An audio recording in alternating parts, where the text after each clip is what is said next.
we're going to go a little deeper into these concepts, and I'm going to explain step by step by step how I do these. So we're talking about limits algebraically. Remember, we're looking at limits that we cannot use direct substitution for because they are not continuous. With a continuous function, we can use direct substitution because, let me draw you a picture. The limit of a continuous function, say any continuous function, right? This is a continuous function. Imagine we're looking for the limit at this point, right? Well, the limit from the left and the limit from the right and the function value are all equal. That's the definition of a continuous function. So if I want to find the limit as it approaches this number, all I have to do is find this function value and I get the limit. But when the function's not continuous, then I have to find the limit another way using algebra. I have to find that hole and figure out where it is.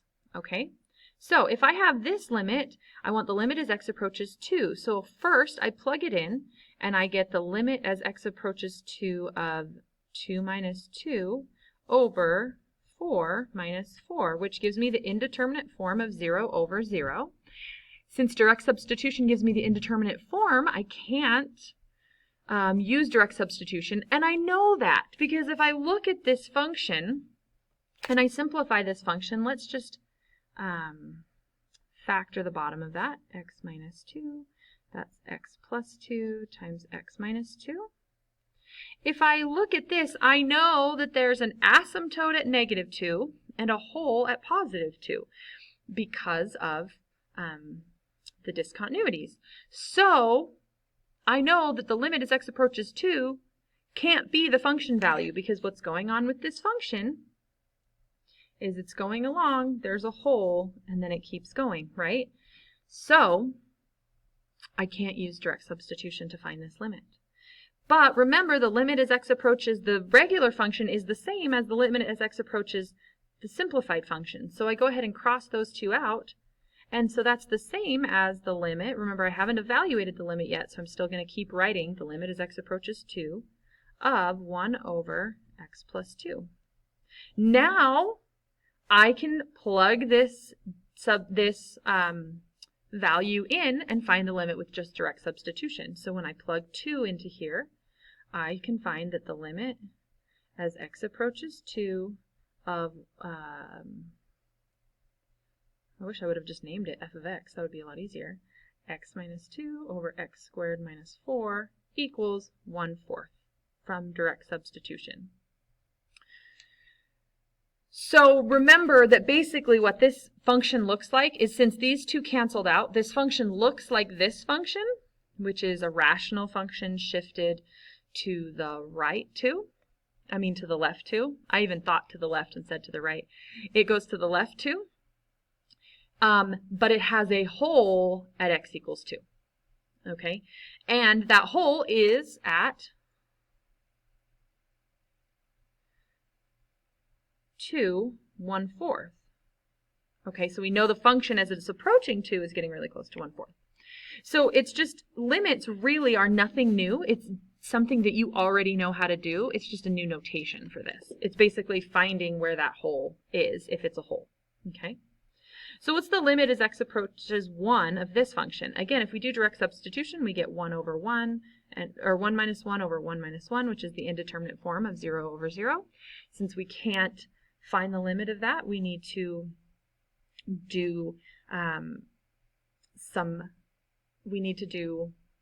factoring so that we can do some algebra to simplify. There we go. My words stopped working there. So the top is the difference of cubes. So if you remember the difference of cubes formula, I'll pull it up here for you. The difference of cubes formula and the sum of cubes formula is very similar. Remember, they follow the same pattern. All of these numbers or variables are the same, but we have the signs same, opposite, always positive. Remember SOAP? So the difference of cubes factors this way: a minus b times a squared plus ab plus b squared. So I'm going to write that down here for you. So we have x minus 1 times x squared plus 1x minus 1. I'll switch back so you can see that now. Same, opposite, always positive. If you remember that, that helps you remember the way to factor the difference of cubes. So that's what's on top. And then on bottom is x minus 1. So now, since we know there's a whole at 1, we can go ahead and cancel that out. And so the limit of this original function behaves the same as the limit as x approaches 1 of x squared plus x minus 1, which is a continuous function, so we know we can solve it with direct substitution. So what is the limit? We just plug 1 in. 1 plus 1 is 2, minus 1 is 1. So the limit as x approaches 1 of this original function is 1. Approaches 1 of x cubed minus 1 over x minus 1 equals 1. This one's really tricky because it doesn't factor.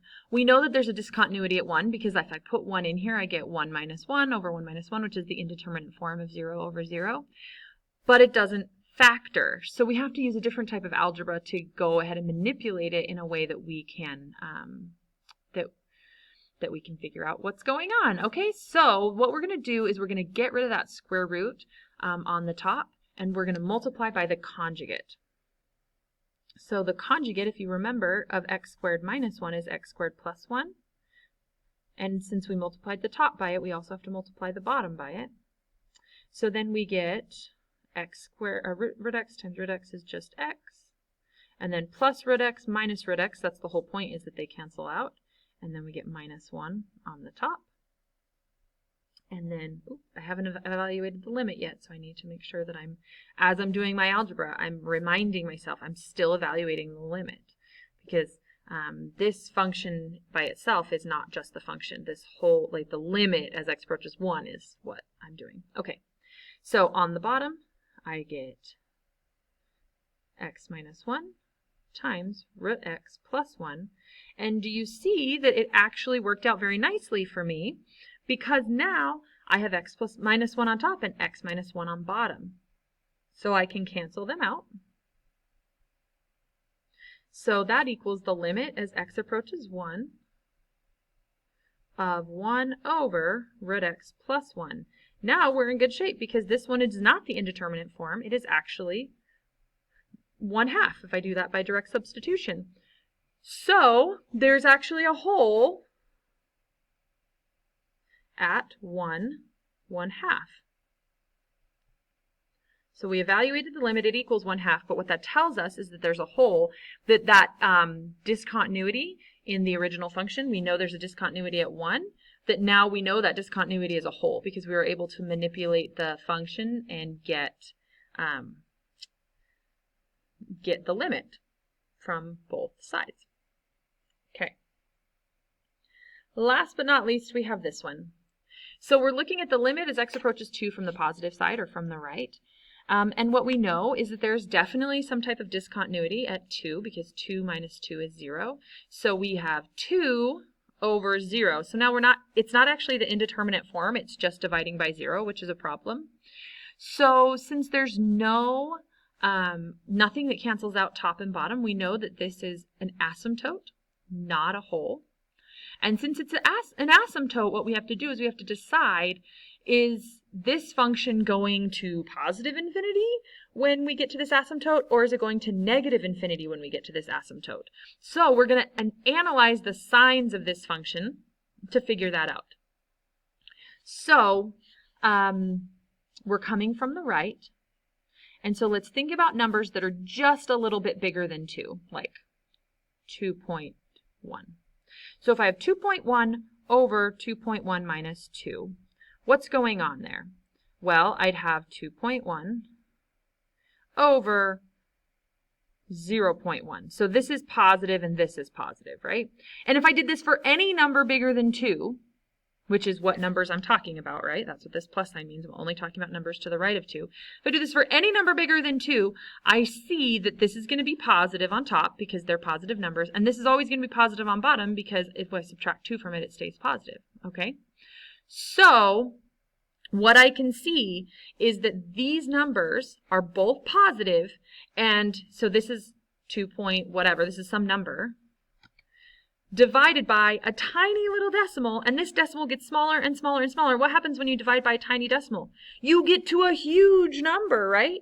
So you are going to be going to positive infinity, because you have positive divided by a tiny, tiny, tiny, tiny positive, which gives you positive infinity. So the limit as x approaches 2 from the positive side of x over x minus 2 equals infinity. Now remember, in theory, that means the limit doesn't exist, because infinity, by its definition, has no limit, right?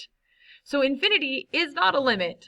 However, when we say infinity, it gives us a direction, and it tells us a lot more about the function than just saying it has no limit. If you said doesn't exist, we don't know. Is it because it's a jump? Is it because it's negative infinity? Is it positive infinity? This tells us the direction of the asymptote, which is so much more useful. So anytime you have something like this where it's going to infinity or negative infinity, go ahead and report that as that. So this means we have a vertical asymptote at x equals 2, which we already knew from our pre-calculus.